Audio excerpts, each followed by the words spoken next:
Hello, I wanted to go through my thoughts currently with more of the Survivor side because I've been playing them and I played each class after maxing out the demons, and I wanted to go through more of my thoughts when it comes across to each class and kind of maybe balance ideas or if they're in a good spot or not.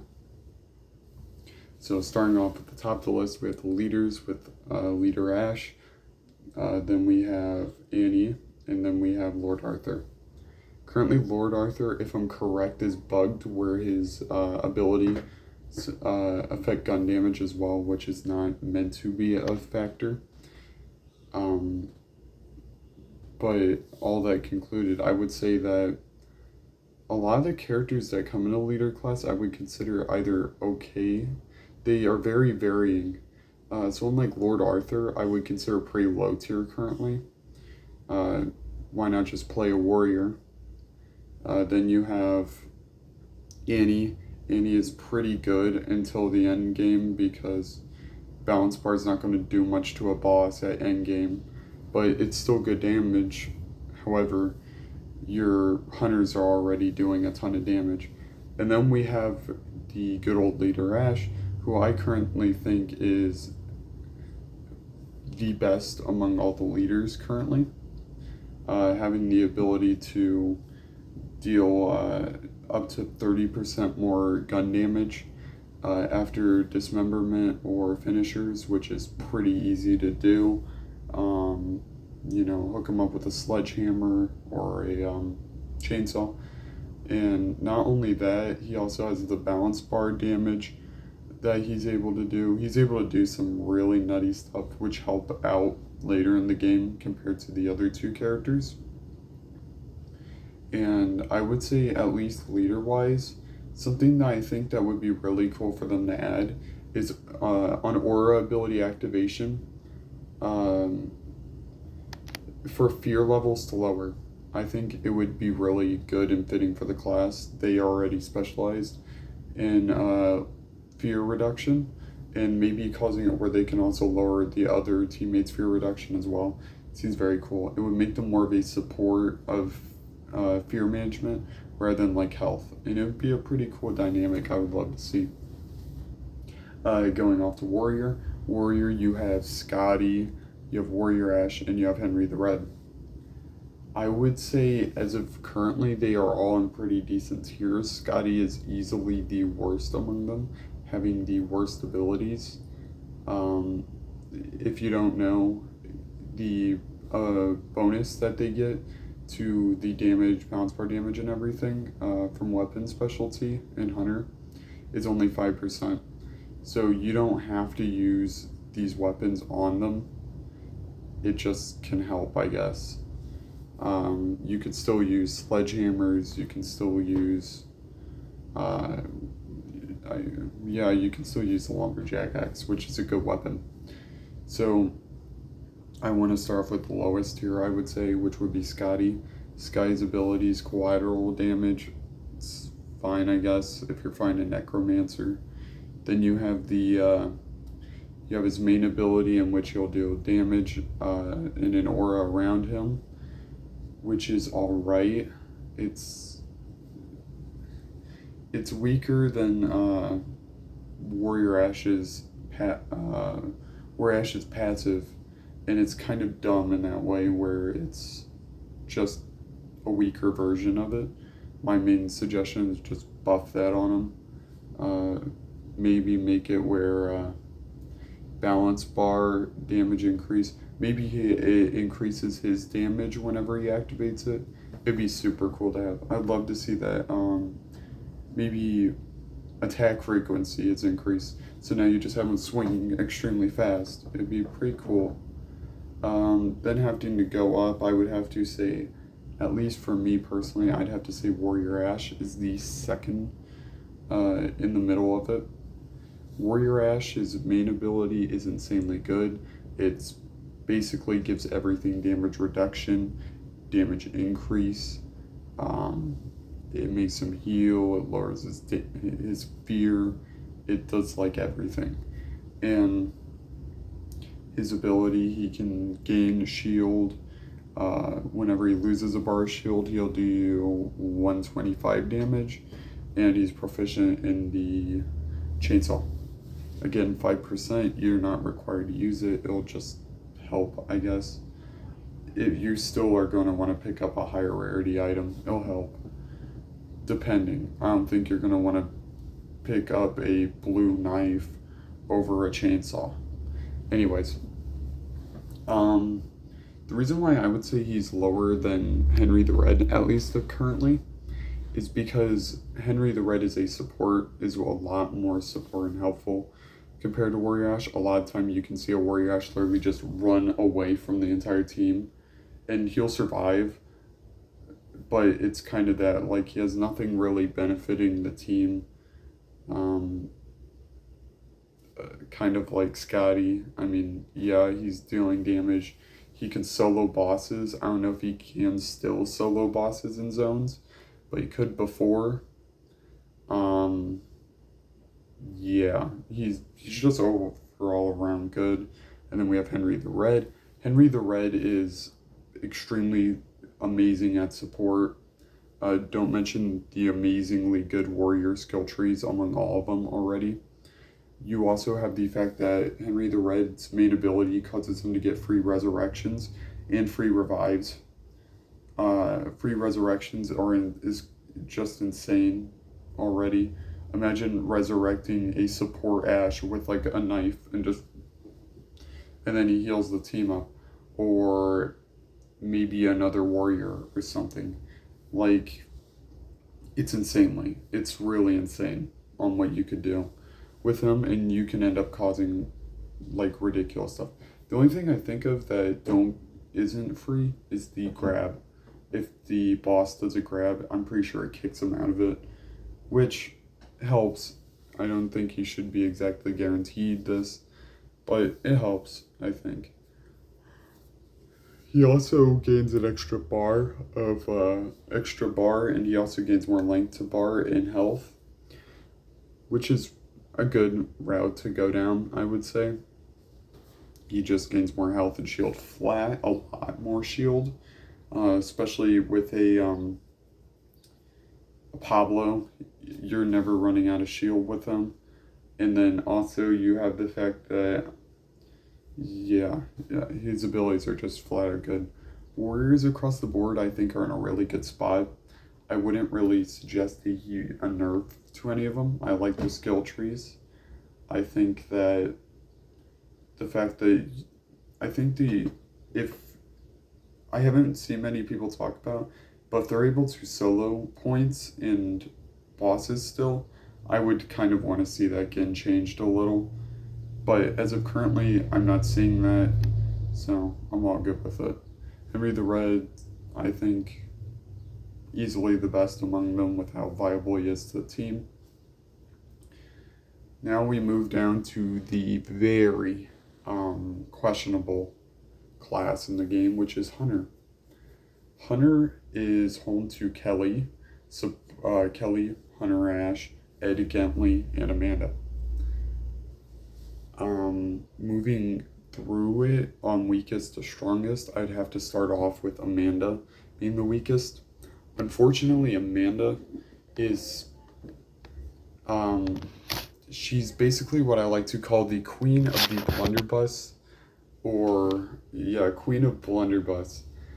Despite being proficient in the pistol, which, if you're wondering, all proficiencies in this class are 20%, you're using a blunderbuss. Her main ability, if you don't know, is you gain for a few seconds where you never run out of ammo and no shots cost ammo.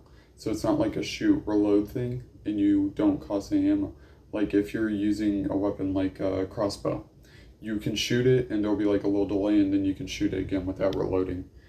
Pretty good. Then you also have her final one, which based on consecutive hits, her damage increases. And she also starts with a pistol.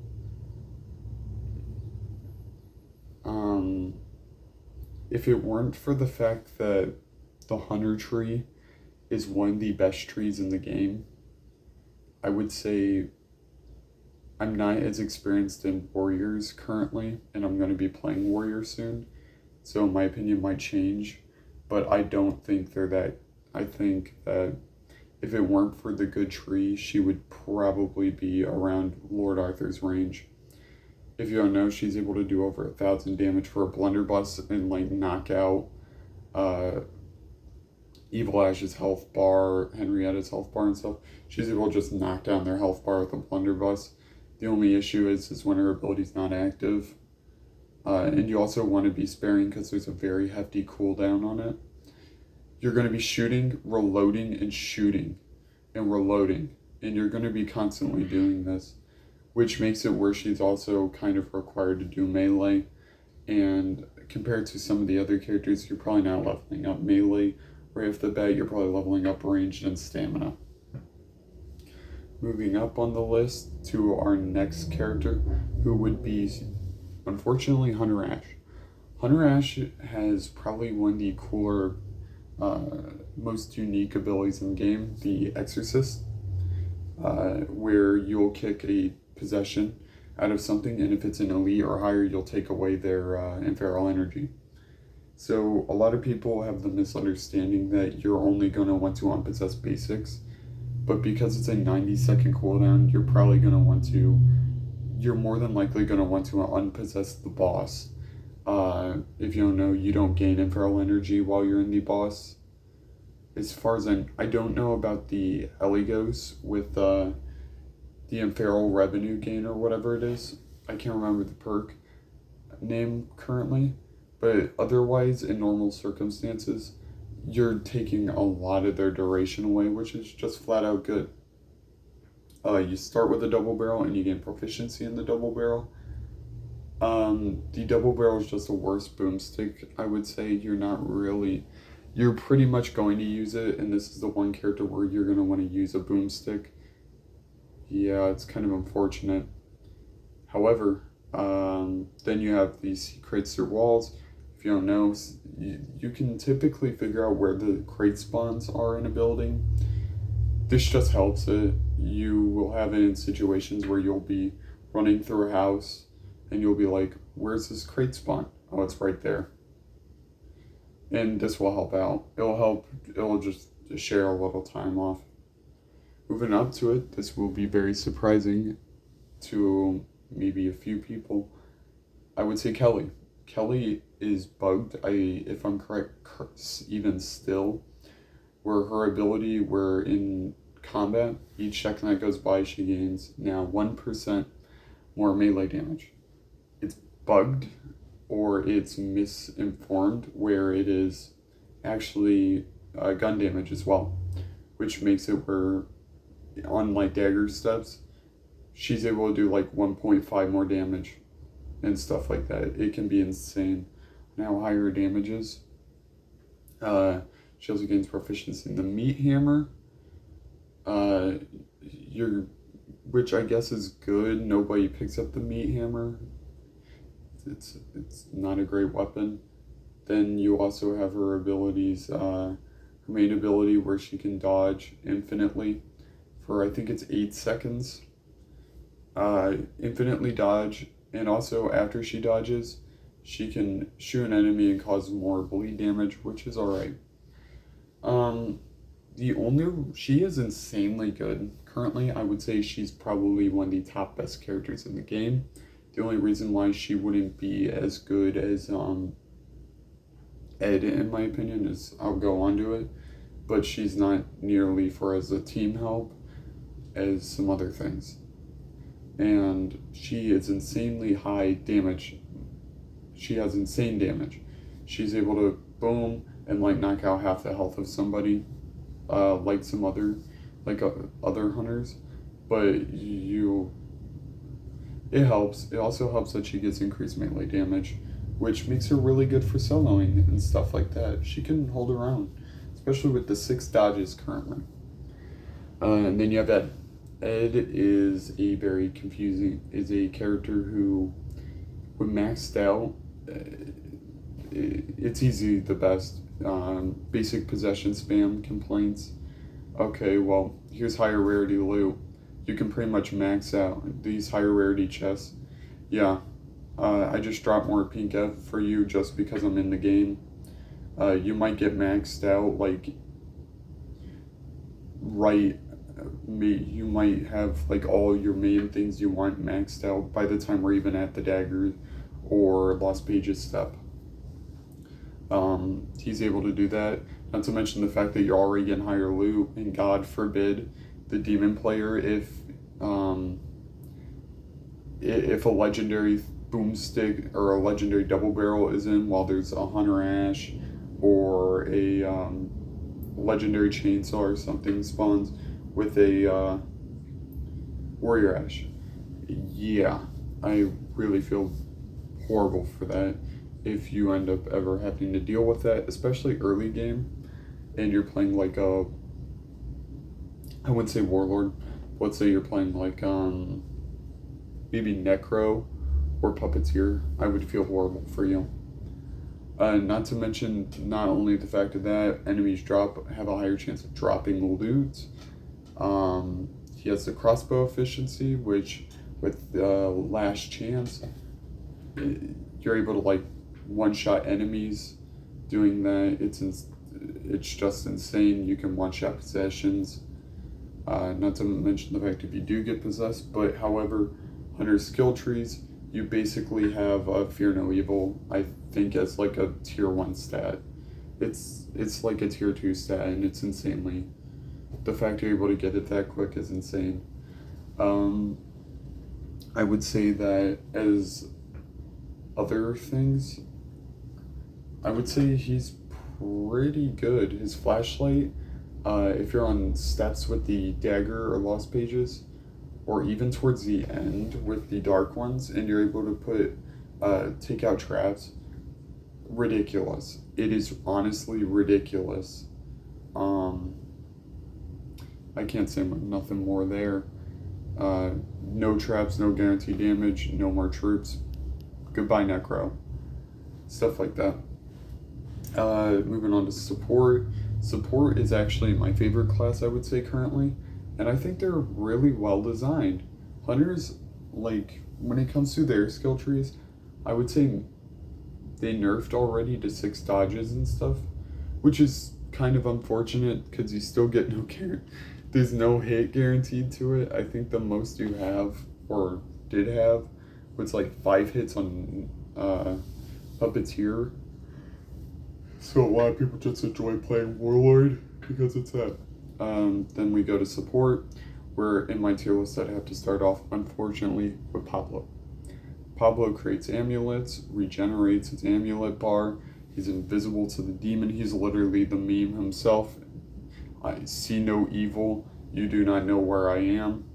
I can drive a car across the map and you do not know.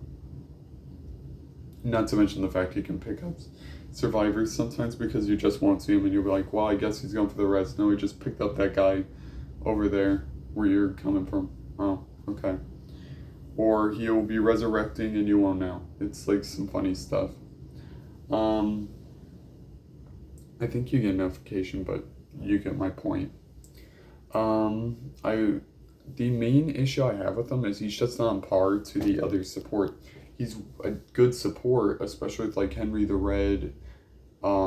If anyone's built around it where they take less damage to shield bars or have increased shield length, he really helps him, benefits him. Perfect. There's not much I can really say about Pablo outside his invisibility can be useful, especially early on, where you could just hop into a car and pick up pages or map pieces and have your friends pick up loot. So if you have like a Pablo and an Ed in your team, the teammates are going to get set up quick while you are going to be able to grab those map pieces.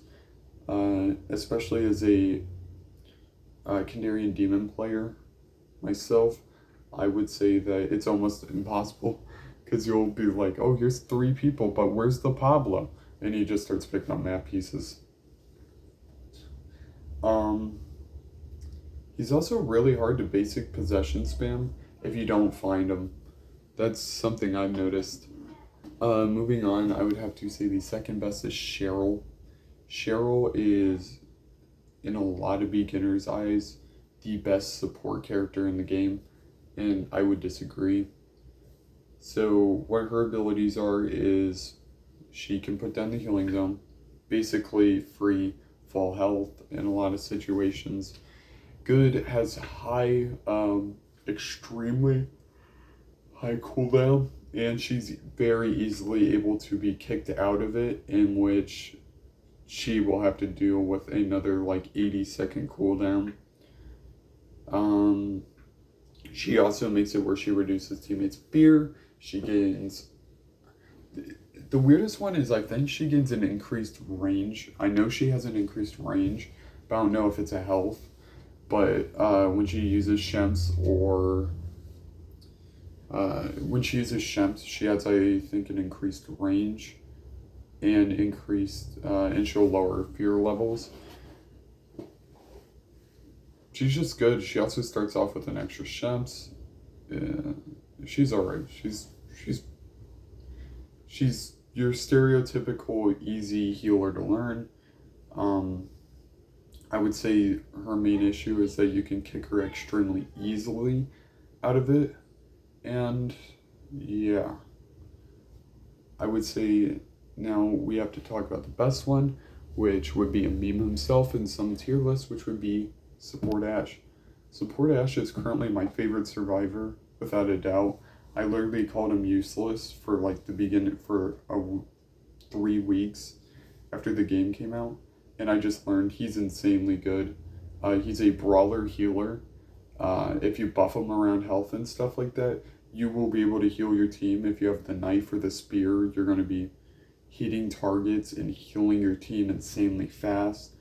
Doing that, if you don't know, if you use the spear, you can end up hitting like a couple targets, or I think even 3 at points, and each of those heavy hits will heal a team. Will heal the team for each hit you get.